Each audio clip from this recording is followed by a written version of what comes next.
Good evening. Good evening. Good evening. Oh my God, Mr. Wendell, that was perfect. Thank you for humoring me. My name is Cleve Corner. I'm the manager of author and speaker engagement here at the Pratt. Thank you so much for coming out this evening. Robin and Dee are going to be in conversation for 45 minutes, and then we'll have 15 minutes for your questions. If you have a question for Robin or Dee, I asked you to bring your questions to that microphone over there or that microphone over there. That is so everyone in the room can hear your question, but not only that, we have an audience that's watching online. 90% of our programs you can watch on our YouTube or Facebook page. So if you can't make it out to the library and you want to watch a program, or if you missed something and you're looking for the archive, it's up there. Okay. After the program, Robin will be happy to sign your book. We have Snug Books from Hamilton out as our on-site book selling partner tonight, and they'd be happy to sell you a book as well. Again, thanks for coming out. This evening, I'm happy to welcome Robin Givhan to the Pratt Library to discuss her new biography of Virgil Abloh. Abloh's appointment as head of menswear for Louis Vuitton in 2018 shocked the fashion industry, as he became the first Black designer to serve as artistic director in the brand's 164-year history. Using Abloh's surprising path to the top of the luxury establishment, Robin Givhan unfolds a larger story of how the cloistered, exclusive fashion world faced a revolution from below in the form of streetwear and designers unafraid to storm the gates. How their notions of what was luxury simultaneously anticipated and upended consumer preferences, and how a simple t-shirt held as much cultural power as a haute couture gown. As Givhan relays, Abloh rose during a time of existential angst for a fashion industry trying to make sense of its responsibilities to a diverse audience and to the challenges of selling status to a generation of consumers who fetishize sneakers and prioritize comfort.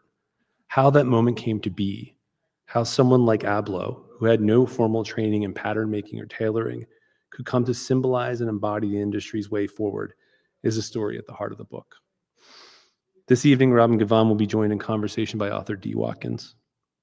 Robin Givhan is the Washington Post senior critic at large, writing about politics, race, and the arts. Previously, she covered the fashion industry as a business, as a cultural institution, and as a pure pleasure. She is a Pulitzer Prize winner for criticism and author of The Battle of Versailles, the night American fashion stumbled into the spotlight and made history. In addition to the Post, where she has also covered Michelle Obama, Givhan has worked at Newsweek, Daily Beast, Vogue, and the Detroit Free Press. Dee Watkins is a New York Times bestselling author of The Beast Side, The Cook-Up, Where Tomorrows Aren't Promised, Black Boy Smile, and other books. He is editor-at-large for Salon. Additionally, he is a writer on the HBO miniseries We Own the City and host of the show's companion podcast. He was also featured in the HBO documentary The Slow Hustle. His work has been published in the New York Times, The Atlantic, Esquire, New York Times Magazine, The Guardian, Rolling Stone, and other publications. Watkins is a professor at the University of Baltimore. In Publishers Weekly's starred review, they wrote, Givhan's sharp blend of biography, cultural history, and fashion criticism reconsiders the meaning of luxury and who gets to decide. And designer and filmmaker Tom Ford relayed, Virgil was a rule breaker who always had his finger on the pulse.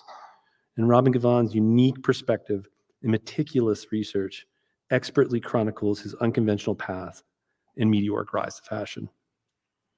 Thought-provoking, emotional, illuminating, this book is a definite must-read. It is my great pleasure to welcome Robin Givhan and Dee Watkins to the Pratt Library.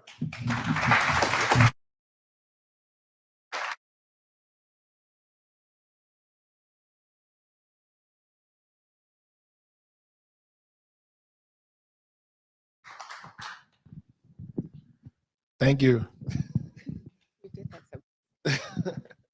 First of all, I want to say congratulations. Can you please give Robin a round of applause, please? Thank you.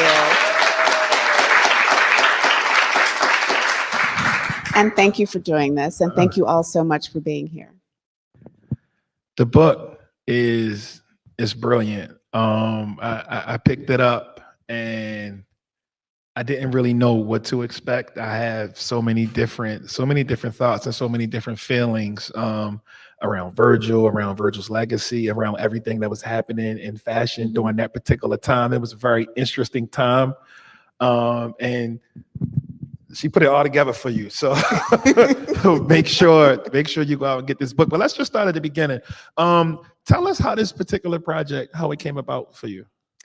Yeah. And can we just like take a moment to admire like the off-white Nike situation there? Like he's very legit. The book came about because I had spent a good part of my time covering the fashion industry, and I had covered Virgil's work when he was at Off-White, particularly when he started designing women's wear. His menswear was always kind of in my peripheral vision. And when I covered the women's wear, I was highly critical of it. And, I looked at it, I think, really thoughtfully. And my sense of it was, I had problems with the way that he, sort of thought women in this 21st century wanted to dress. Mm-hmm. I thought that, here was a guy who was doing very cool clothing for guys. And then one of his women's collections was inspired by Princess Diana and involved big poofy tulle skirts. And so my sense was, I don't know what it is that you think that women love about your menswear that makes you think they want to wear a big poofy tulle skirt. But when he passed away, which was in 2021, there was such an outpouring of emotion. And there was this sense that people felt like they had lost someone that they knew. And that was the disconnect for me. The fact that within fashion, there were a lot of sort of complicated feelings about the work, but outside of sort of the, inner circle of fashion, there was this overwhelming sense of accomplishment and connection. And I wanted to explore that and make sense of it. It seems like he found his community in regards to fashion outside of the fashion world. And maybe that's where the pain came from. Did you uncover anything like that in your research or? Yeah, I mean, he would talk a lot about being people being both an insider and an outsider. It just sort of depended on where you were. And he was very much an insider in a world that was about streetwear and sneakers and music and DJing and just a group of designers of his generation that really connected and supported each other. I mean, they were connected in a way that was very different from previous generations of designers who tended to be much more siloed. And I think that was a really powerful aspect of what made him eventually attractive to a company like Vuitton. He also used social media in a way that was much more communal than a lot of other designers did. They used it to make announcements and to brag and to show bits and pieces of their collection and sort of to offer this very curated kind of authenticity. And Virgil used it as a communication device, like that worked two ways. People talked to him and he talked back to them. And that created a sense of, we're in this together. And because, there's a numerical value attached to social media, as in how many followers do you have, that was a real way of people seeing just how much he was connecting, just how vast his audience was. But you feel like Virgil could not be Virgil without the internet, or? No, I don't think that Virgil could have been Virgil without social media and without sneaker culture and without the shift in importance in menswear and the degree to which Black men dominated menswear, dominated the inspiration for menswear. I think part of that big connection for a lot of us was kind of like you're saying, the person, the character behind who's producing these products. I think at a time where you're right, there was a lot of visibility on the internet, but he also was a champion of DIY culture. Yeah, the whole exactly. idea of, and you wrote about this, him taking the rugby shirts, I don't want to say a polo, it wasn't a polo rugby, it was Ralph Lauren's brand rugby. Yeah. we got a tendency here to call Ralph Lauren polo all the time, but the rugby shirt and making that Pyrex shirt was like, I love that story so much because Pyrex Vision was like his first sort of brand. Wow. I mean, there was one that preceded that, but I'm gonna leave that one alone. Pyrex Vision was sort of the first big brand, and he called it an art project. And what I loved about what he did, and what I found so audacious about what he did, is he went out and he bought discontinued Ralph Lauren rugby flannel shirts for about $40 a piece. And he silk screened them with Pyrex and 23. And then he sold them for about $550. And which stunned the fashion industry. And they sold out, which was also stunning. But what I love about, to me, the message that was in that is, there's no such thing as sort of a national uniform, in America. But I would say that you could argue that Ralph Lauren is sort of as close as we come to sort of a designer whose work embodies like what we think of when we think about sort of the American dream, right? He's all about sort of the red, white, and blue and the preppiness and the open, wide West and Wall Street and all that. He has dressed the Olympic team. He has, donated to restore the original Star Spangled Banner. He is Mr. Americana. And what I loved is that Virgil took one of his shirts and essentially said, because I put my mark on it, I've made it more valuable. And because I put my mark on it, and I have sort of said that I am now a part of this American dream that's represented by this shirt, the American dream is not only better, it's more valuable. This is why I love this conversation, because like I remember when I first saw that shirt on like blogs, and I first saw it like on Grailed and like when stuff like that was. And you were like, why is this $500? No, well, this is I think I like this is me speaking as a younger consumer. I like the idea that somebody actually did it. At the time, I was actually using Pyrex, so I was not going to put it on a shirt. Like that, there's a very, very dark reality that was like attached to that. And and I guess like I figure when you emerge from certain cultures, you see stuff like that and you're like, okay, they're cosplaying gangster. Like they're playing, like you say, these are white people playing with like things that are happening in some of these places. So you kind of stand back. But then there's the other side of it that's like, oh, okay, he's different, he's bold, he's brave, he's challenging status quo. It's fresh, it's new.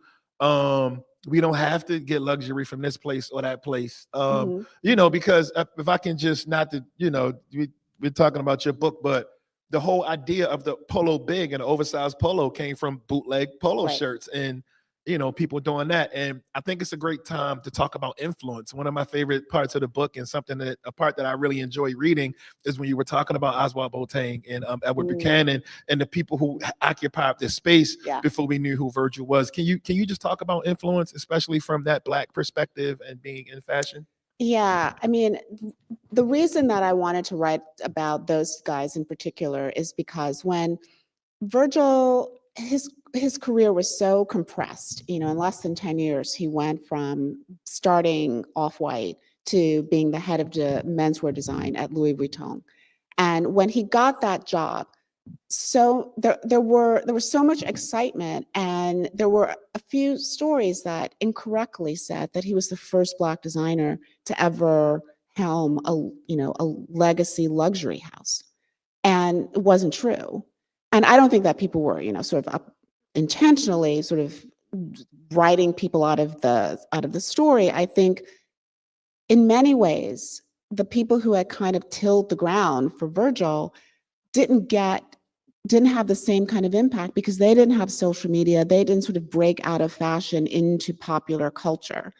And Oswald Boateng, Edward Buchanan was a young designer who grew up in Cleveland, fresh out of Parsons, went to Italy to be the artistic director of Bottega Veneta. He was the first artistic director that they'd ever had. And he created the clothing for a brand that was really just leather goods. And people forgot his story. And Oswald Boateng, years later, becomes the head of menswear for Givenchy.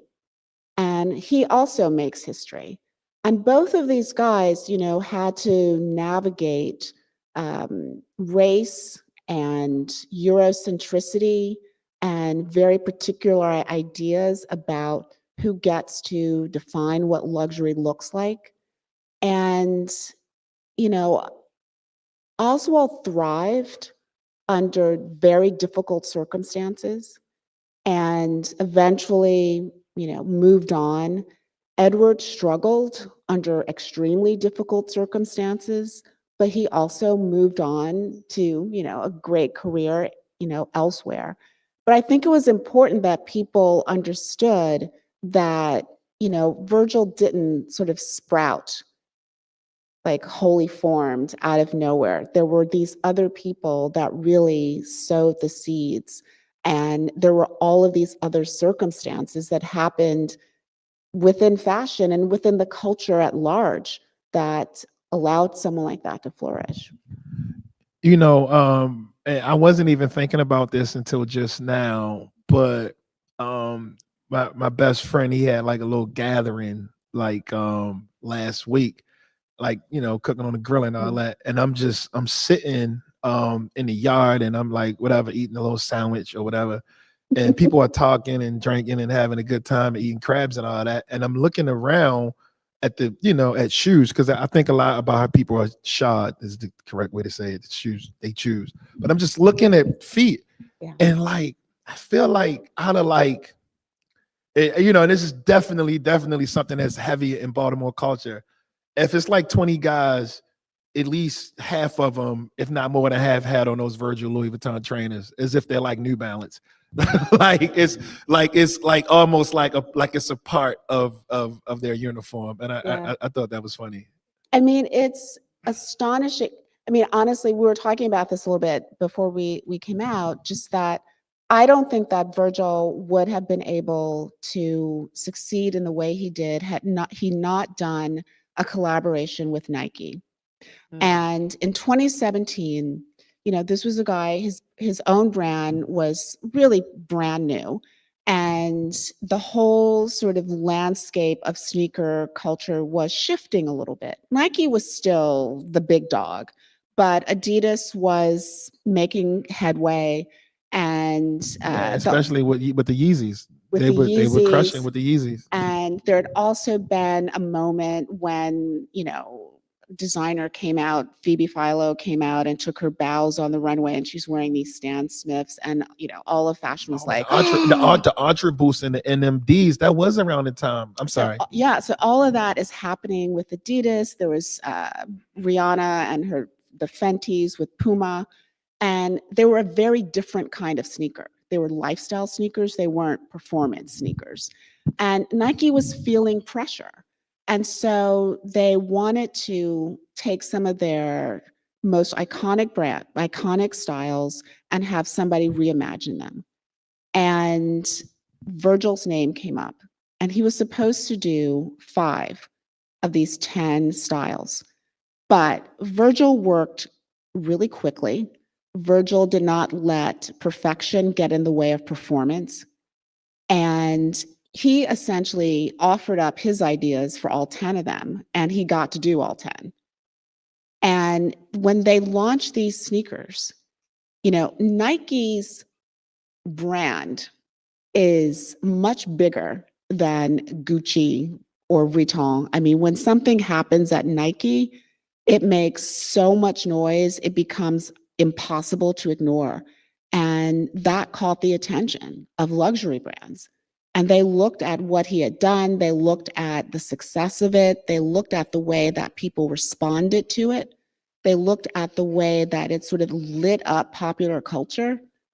And Vuitton was like, yeah, give me some of that. That's interesting. I saw an interview with Jerry Lorenzo at one point, and he was Fear of God. Fear of God, Yeah. and he was talking about how he could not do what Virgil did with the 10. Like, he's not good at taking a silhouette and then reimagining it to something else. And I thought that was and this was, it was interesting because two people who are affiliated and closely connected, but they have a completely different idea of, and that's also something else that you do in the book that's really great is you break down the friend group and the dynamics and inspiration. Can you talk about how important it is to be in a fashion community? Yeah, I mean, if you think it's important at all. I think that it has become more important, and I think it was extremely important for Virgil. And part of that is because he really did feel that he was an outsider. He didn't have on his own sort of the connections to get in, into all the places where he felt like he needed to be. And, that friend group, the common thread was they were connected and they got to know each other because of the artist formerly known as Kanye West. And now known as what? Dumpster juice. I don't know what he's known as right now. But I'm just going to say, like, the period of time that is covered in this book, he was still known as Kanye West. Right. And I think it's possible to hold a lot of feelings about a single person in your head at the same time. And I will say this about Kanye during that period. He not only had the financial means, he also had this vast, raging ambition and sense of confidence. And as I was reporting this book, I honestly felt like there was not a single designer of that generation who at some point had not worked with, talked to, collaborated with, been called upon by Kanye.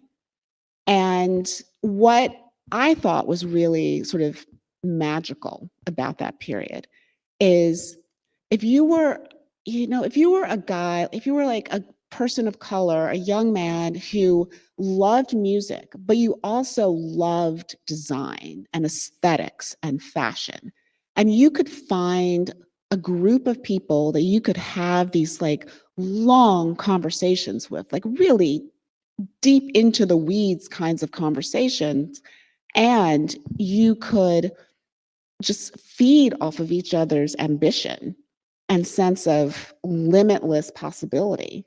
That was really extraordinary. And Virgil was part of that.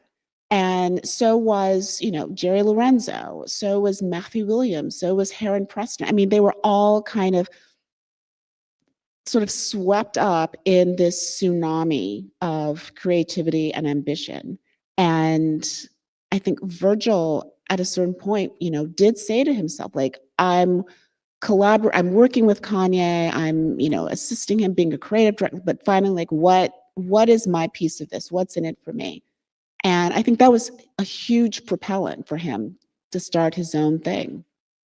And the book is reported so well because you do these deep dives into all of these different people around Virgil, also the world, his professors, his neighborhood, his family structure, like any and everything that went into the person that we've come to know. And something that comes up a few times in the book is how you write about the way he saw himself. Is he a creative director? Is he a designer? Is he, a visionary?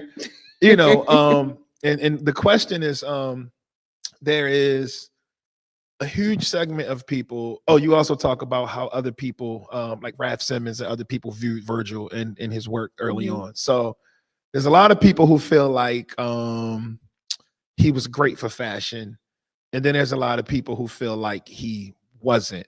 Can you talk about those two conflicting arguments? Yeah. And then in with where you stand. Yeah, I mean, the Raf Simons is a great example. I mean, Virgil talked about how impressed he was with Raf, how much he admired him, how influenced he was by him. And at one point, Raf Simons was asked about it, and he said, Virgil's a really sweet guy, but I prefer people who are original. And he didn't think that Virgil's work was original. Now, Virgil's response to that was, well, I still like Raf Simons. But, the issue that he had was, Virgil talked a lot about his 3% philosophy. And it was this idea that if he took something and changed it by 3%, then he had essentially created something new. And if there are any copyright lawyers in the audience, we know that's not true. And Virgil was sued. He received cease and desist orders, but he was, I think, particularly good at taking things and tweaking them and twisting them and shifting them for his own purposes. And that, and I will say that, fashion in general is iterative. Everybody riffs on somebody else's work. I mean, nobody is reinventing like the shirt, right? Like it still has to have 2 armholes, unless it's Comme des Garçons, then it can have like 5. But, the difference with Virgil is that he was really transparent about it.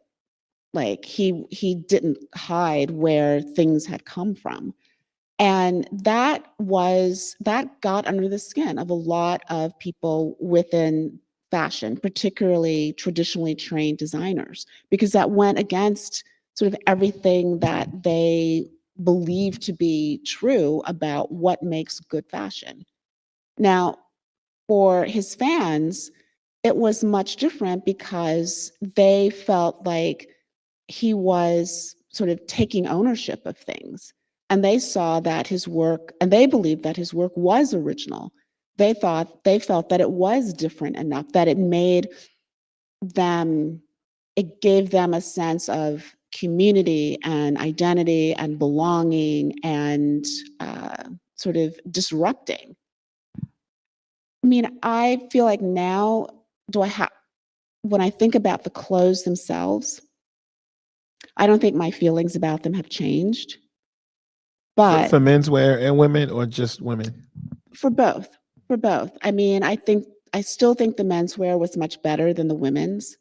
But I still don't think that the menswear was objectively original. That said, I do think that the menswear was able to capture something about luxury and about what people value and the way that the luxury industry works in a way that was really important. I think that what he did opened a parallel path that says, these things are different, but they're also important. And it doesn't negate sort of the traditional path and the things that, have sort of the establishment have sort of dubbed as important. It's just the definition of importance has broadened, it's changed. And I think most importantly, different voices are now able to weigh in on how value and beauty are defined. I think you bring up something really important that is a urgent conversation for consumers. I assume there's a lot of consumers in the audience. No one's naked, right? Everybody has clothes on. It's this whole idea of luxury and what luxury is, because I've had an off-white hoodie that was heavy, that was thick, the fabric was thick, it was heavy, and it's lasted, 8 years. It's there. Like if I don't know where it's at, but it's in my closet and it's still durable. And then I've had track jackets from Gucci where the zipper fell off. I remember I was playing basketball and some I can't say Louis Vuitton like you. I was playing a dude was running his mouth. I had some Louis sneakers on. He was running his mouth. And in my world, where I come from, they're for playing sports. Yeah. They're not for there's a whole set of people who feel like, oh, you got your nice sneakers on. It's like, no, they're sneakers. Like they're meant for war. So, I in and out, go left hard, and then like the whole front seam slip. And this is like when they first started. But then I've had Nikes that did, so I don't know what is luxury. Like what is luxury? I think for me, durability plays a role, outside of just designing how it's cut and how it feels. But then at the same time, maybe it doesn't. You know what I'm saying? Like maybe because that means Carhartt is luxury. But then somebody might say work in progress is luxury. Sorry. What's luxury? I'm so confused. Well, that is the $1 million question. I mean, in many ways, luxury, the word luxury has gotten watered down to mean expensive. Exactly. And anyone who wants to put a big price tag on something calls it luxury. And, when I think about, and to your point, if luxury was just based on, is this going to last? Then, a Champion sweatshirt would be luxury because it's going to last. But, put Pyrex on the front. Yeah, exactly. But, but a delicate silk blouse is not going to last by just the nature of the fabric. So, I'll give you the definition that a business consultant gave to me. And she consults with a lot of companies that consider themselves to be like makers of luxury products. And, if you ask the president of Hermes, like how do they define luxury? And he once said that we make products that are meant to be repaired. And by that, he meant that it is something that is meant to last, and it's never going to go out of style. It is something that you're always going to want to have with you, and you're going to repair it and you're going to pass it down. And I think that's sort of a lovely one definition. But, it's like Paddock's thing, right? Like it's never yours. It's like it's never yours. Like a lot of people feel that way about fine watches. Exactly. That the watch is just meant to be passed down. Like you're the caretaker of it for a period of time. But the other thing that this consultant said is that she often says to her clients, if you can imagine that the product that you're making can be in a museum someday, then you're on the way to making something that's a luxury product. And I think that's also a good measure, but it also led me to, this question, which is there are a lot of things in museums that are considered to be fine art and, examples of great skill. And then there are other things in museums that are also well crafted, but they're not categorized as fine art. they're categorized as something that is an artifact or is, anthropological. And, the difference is who's writing the labels and who's making that determination. So I think it's tricky when you use that kind of definition. Virgil's definition of luxury is, if you value it, if it means something to you, then it's luxury. It's my Ugg slippers with a hole in them. It's luxury. What about streetwear? How do you feel about that? Like, what do you think of this whole idea, this movement, this whole streetwear, whatever? I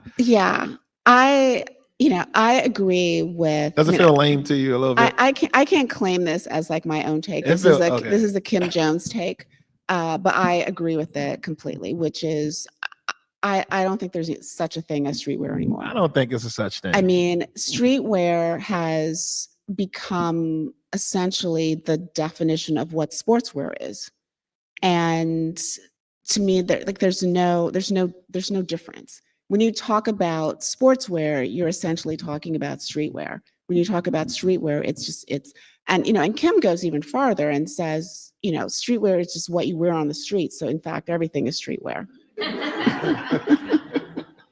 But, streetwear was one of those terms that was just sort of meant as a point of separation. And it was really a reflection of, the designers who were making it. It was a way of sort of separating them from, again, the sort of old guard.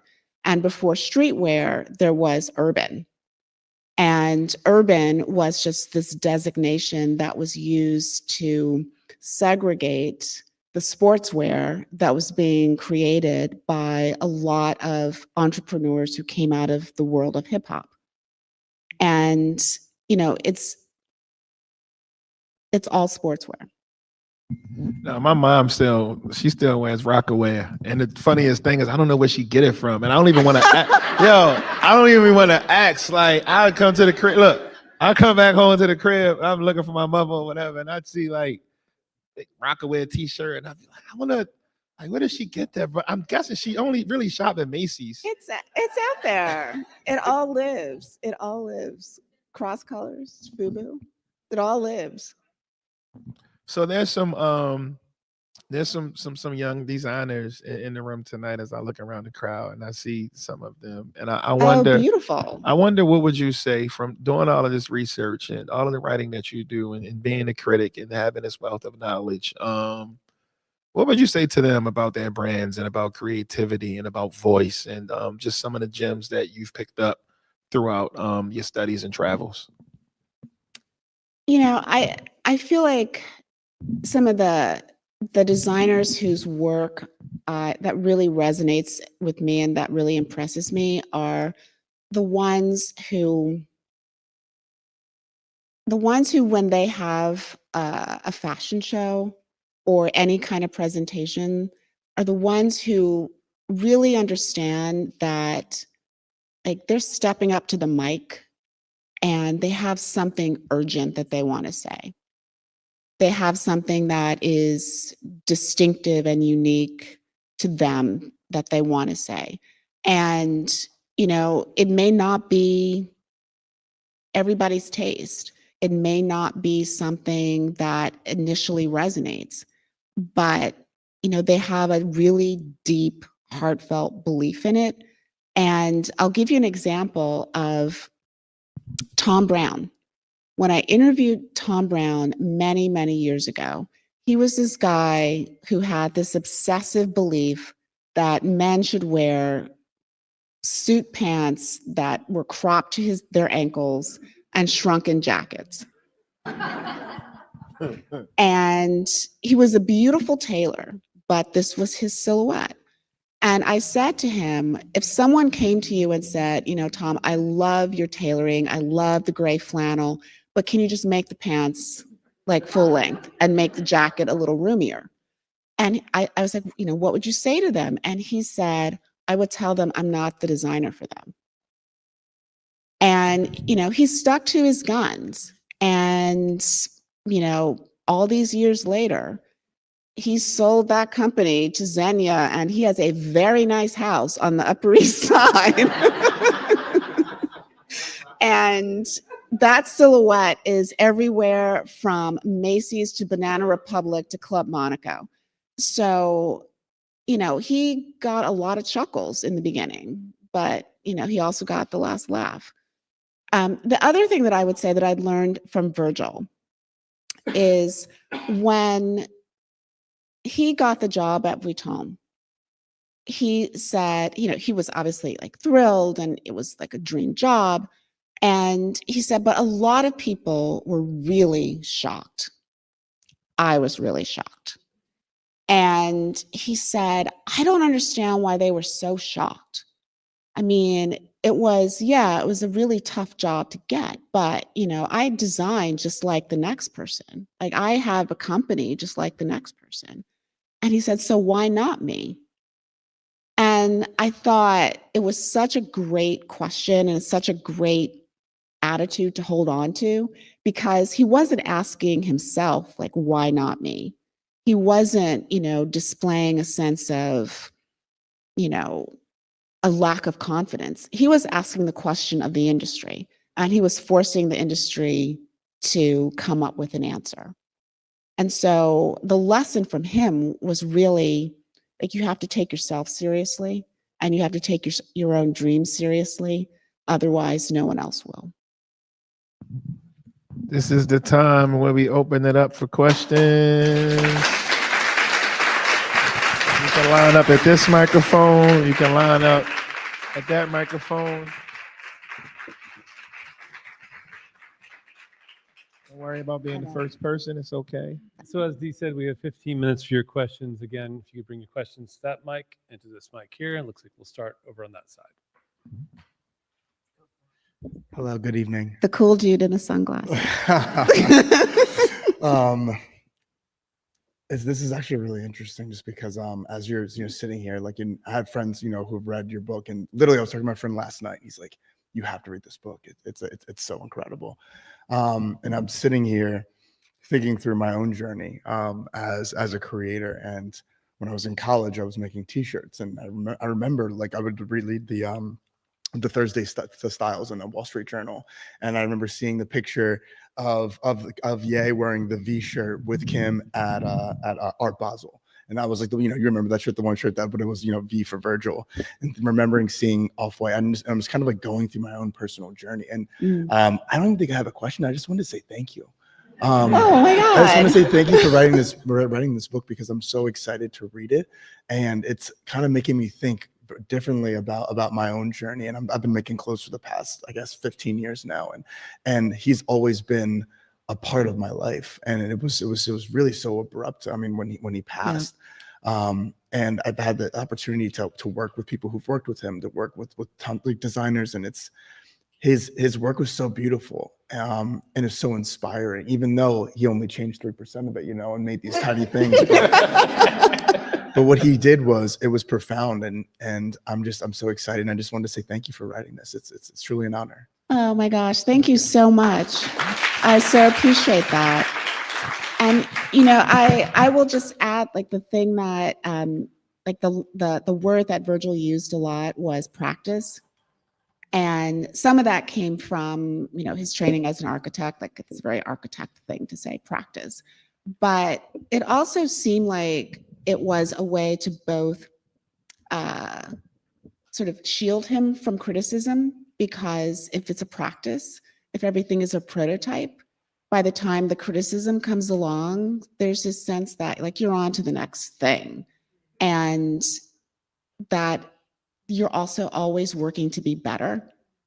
And the other part of it was that he would say to people, who would kind of be a little bit dismissive of what they were doing, and just say, no, don't do that. Like, that's your practice. And sometimes it felt a bit pretentious. But then it was also a way, again, of saying to people that just because your way isn't the way that's expected, or the way that it's always been done before, doesn't mean that it's not a legitimate way and it's not just as valuable a way. So I just love that sensibility that he approached everything with. Thank you for that. I was thinking as you were talking about the fashion insiders and then the outsiders, and thinking about Virgil's story, his connection to Kanye, the streetwear, The artist formerly known the as artist Kanye. formerly known as Kanye. I'm sorry, I'm middle-aged. Okay. But yeah, just thinking about that connection, because I too was stunned when Virgil passed. I was one of those people that was looking at the streaming of that last show, the fashion show of that line that he did.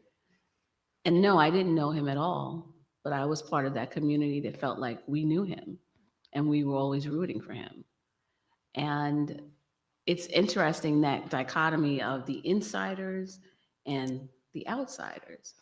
I'd like to know today, if you could expound on that, what do the insiders think today in the way this fashion landscape is now, whereas culture is everywhere and it's very prevalent, and people who are not necessarily insiders are making these marks?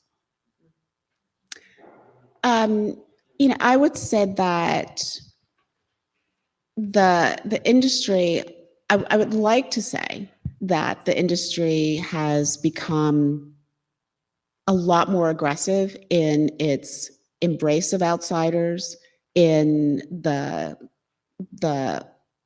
way that it looks around to find new talent. But I don't think that's necessarily true. I think that the aperture has widened to some degree, but not nearly enough. I'm not quite sure even that Vuitton took the best lessons from its experience with Virgil as it's moved forward. But I'm also hopeful because, on the subject of insiders and outsiders, it took an insider to hire Virgil at Vuitton. And one of my favorite stories is, the head of Vuitton at the time was this guy, Michael Burke. And Michael Burke, when he first met Virgil, was running Fendi. And Fendi was having a big event in Tokyo. And Michael Burke was there, and there was a suggestion that the artist formerly known as Kanye perform. And the night before this concert, Michael Burke is there at a dinner party with Nigo, this big streetwear guru in Tokyo, Kanye, Virgil, a band of super hip Japanese kids that he doesn't know, but just thinks they are like the coolest thing he's ever laid eyes on. And they're all sitting there talking, and they're looking at him as this sort of consummate insider in fashion. But he said, I was the outsider because I'm listening to them and I barely know what they're talking about, but it's fascinating. And I'm just really happy that they're letting me sit here and listen to this conversation. And, he was impressed by Virgil, and they sort of got to know each other, and one thing leads to another. All of which is to say that, I think it takes a particular kind of executive who has the humility to say, I didn't know what the heck they were talking about, but it was interesting and it seemed important to me. And to keep that in mind, and then years later decide that I want to bring that outsider in because they know a lot. And, he just recently got a new job where he's now the head of LVMH Americas. And so the fact that he is still involved in the company, that makes me optimistic about its ability and fashion's ability to look broadly. Thank you for that. It sounds like he himself had some vision, and he understood even back then that culture would move things forward from lots of different angles. Yeah, I would agree. I have time for 3 more questions. We'll take 2 on that side, and we'll take 1 on this side. Hi, my question is a bit of a two-in-one because I haven't read the book. So there were rumors that the artist formerly known as Kanye was also lobbying for the job at Louis Vuitton. I don't know if that's true and if you covered that. Though, well, I mean, they weren't even rumors. I mean, Kanye basically has said, Yeah, I wanted that job. allegedly. I was wondering if you thought that the competition that they had that had propelled them forward so much was like eventually destructive, and if it harmed any of them in any way moving forward as they started to move into these like upper echelons, let's say. You mean just sort of the group of designers in Yes. general? I mean, I would say that at the point at which I stopped reporting the book, they all seemed they were all still friendly. I don't know that there's been any sort of particular falling out. A lot has shifted since then, and they've like moved into different, moved on from previous positions. The relationship between Virgil and Kanye after Virgil got the Vuitton job was interesting. It was complicated. I mean, I think there was that famous photograph at the end of Virgil's first show for Vuitton, where he comes out to take his bows, and there's Kanye, and the two of them embrace, and it is obviously quite an emotional embrace. It's not just like a quick like chest bump, and they had clearly been through so much together, just creatively and sort of dream-wise and ambition-wise. And, Kanye has talked about, his feelings about that and his complicated feelings about that. And Virgil has also said that he always thought that it would be Kanye in that position. And that when he did take that walk down the runway, that it was a group effort that had gotten him there. I did not interview Kanye for the book. I reached out to him after I had done a lot of the interviewing so that he had a chance to respond to anything that people had said, and he chose not to engage. Thank you. Hi, I want to switch gears a little bit and ask you, what is it like working at the Washington Post now when you are focusing on, you are senior critic at large, so the owner, in trying to appease number 47, has put restrictions on what he wants to see in the Washington Post when it comes to commentary. How does that impact your approach these days in doing the work that you're doing? It doesn't. How do you navigate that world? A lot of people have just quit. Well, I respect people's decisions, but I feel like I still have a really powerful, loud perch from which to speak. And my desire is to continue to speak as loudly and as pointedly as I can, because I got a lot to say.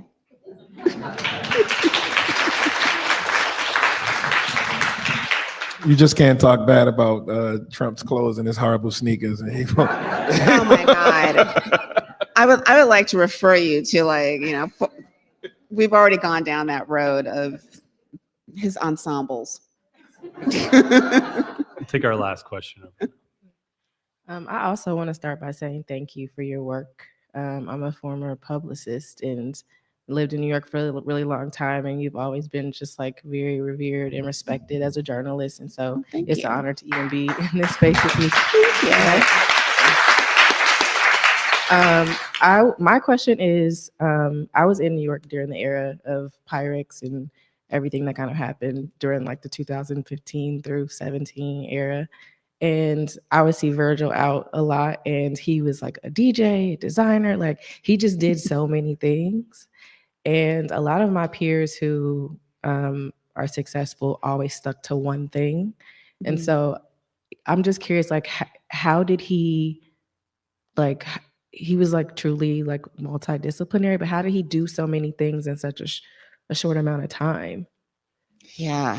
I mean, one of the challenges of reporting the book was really just like focusing and deciding like what threads of Virgil's professional life to follow. So it really does focus on the fashion part of it. I mean, I think a couple things helped him to be able to work the way that he did, and one of them was WhatsApp.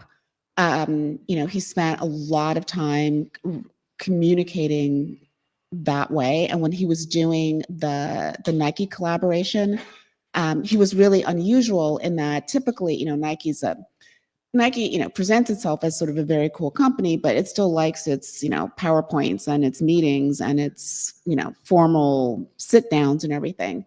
And Virgil created a text chain that all involved parties were on because he wanted to be able to communicate in that kind of informal, fast way. So he did work to kind of cut through a lot of the formalities that often slow things down. That certainly helped him.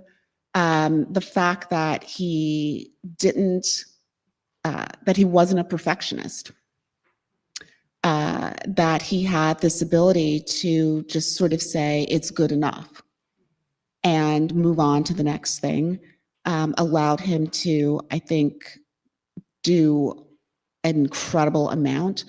And he also said like he traveled like over 300 days out of the year. So, I mean, that's an exhausting schedule to keep up, especially when you have a family at home. I mean, he had 2 kids. So I think it helped that he had a partner who held things down there. And I think he was exhausted. Yeah. Quick follow-up is like, I think for me, even personally as a creative, perfectionism is always kind of a blocker to where I won't put out work or complete projects that I'm like start out passionate about. What do you think like fueled him to not let that be a blocker?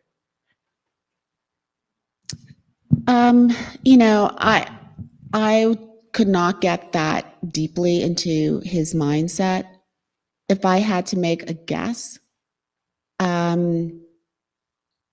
think that some of it was just he wanted to do so much.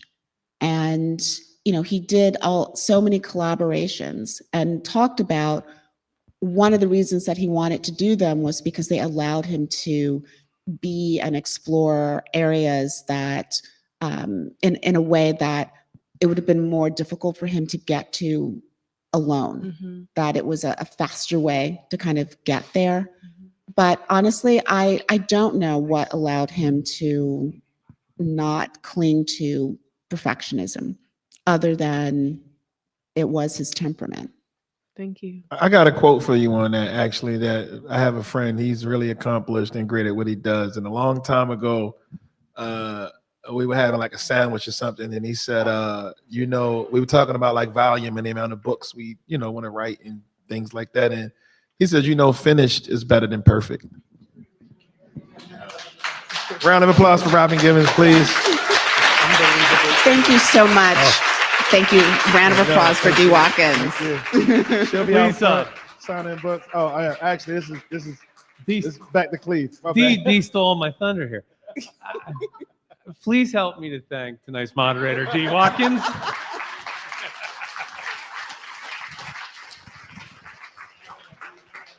That's all right. I just want to give you your props. And please help me to thank tonight's author, Robin Givhan.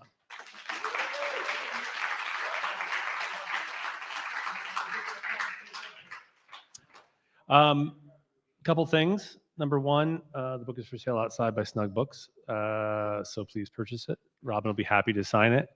And then finally, I would like to say that I always knew that a champion reverse weave hoodie was luxury, and I'm so happy that you have substantiated that tonight. We'll be out in about 5 minutes.